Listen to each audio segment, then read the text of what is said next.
চলমান 2023-24 অর্থবছরের সম্পূরক বাজেট এবং আগামী 2024-25 অর্থবছরের বাজেট মহান জাতীয় সংসদে পেশ করছি। আগামী 2024-25 অর্থবছরে বাজেটের আকার প্রাক্কলন করা হয়েছে 7,97,000 কোটি টাকা। 2024-25 অর্থবছর সংশোধিত বাজেটে 2,36,418 কোটি টাকার ঘাটতি প্রস্তাব করছি, যা জিডিপির 4.7%। বছরের প্রস্তাবিত বাজেটে ঘাটতির পরিমাণ দাঁড়াবে 2,56,000 কোটি টাকা। চলমান 2023-24 অর্থবছরের সম্পূরক বাজেট এবং আগামী 2024-25 অর্থবছরের বাজেট মহান জাতীয় সংসদে পেশ করছি। আগামী অর্থবছরের বাজেট প্রণয়নের পূর্বে আমি অর্থনীতিবিদ, সাংবাদিক, সুশীল সমাজের প্রতিনিধি এবং মাননীয় সংসদ সদস্যবৃন্দ সহ সমাজের সকল স্তরের প্রতিনিধিদের সঙ্গে আলোচনা করেছি এবং তাদের মূল্যবান মতামত বাজেটে যথাসম্ভব প্রতিফলনের চেষ্টা করেছি। মাননীয় স্পিকার, চলতি অর্থবছরের সংশোধিত বাজেটের একটি সংক্ষিপ্ত বিবরণী পরিশিষ্ট ক সারণী 3 হিসেবে সংযুক্ত করা হয়েছে। 2023-24 অর্থবছরের সম্পূরক বাজেটে রাজস্ব আহরণের লক্ষ্যমাত্রা মূল বাজেট হতে 22,000 কোটি টাকা হ্রাস করে 4,78,000 কোটি টাকা রাখার প্রস্তাব করছি। চলতি 2023-24 অর্থবছরের বাজেটে সরকারি ব্যয়ের প্রাক্কলন করা হয়েছিল মোট 7,61,785 টাকা। এবছরের মার্চ পর্যন্ত ব্যয়ের অগ্রগতি বিবেচনায় 7,14,418 কোটি টাকার সংশোধিত বরাদ্দের প্রস্তাব করছি।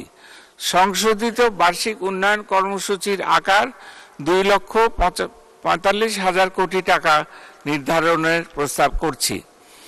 সংশোধিত বাজেটে 2,36,418 কোটি টাকার ঘাটতি প্রস্তাব করছি, যা জিডিপির 4.7%। এর মধ্যে 1,56,625 কোটি টাকা অভ্যন্তরীণ উৎস হতে এবং 79,793 কোটি টাকা বৈদেশিক উৎস হতে নির্বাহ করার প্রস্তাব করছি। মাননীয় স্পিকার, এই পর্যায়ে আমি আগামী 2024-25 অর্থবছরের বাজেট কাঠামোর উপর আলোকপাত করব। আগামী 2024-25 অর্থবছরে মোট 5,41,000 কোটি টাকা রাজস্ব আয় প্রাক্কলন করা হয়েছে, যা জিডিপির 9.7%।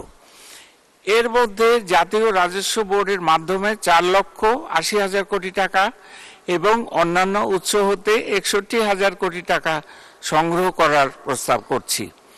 আগামী 2024-25 অর্থবছরে বাজেটের আকার প্রাক্কলন করা হয়েছে 7,97,000 কোটি টাকা, যা জিডিপির 14.2%।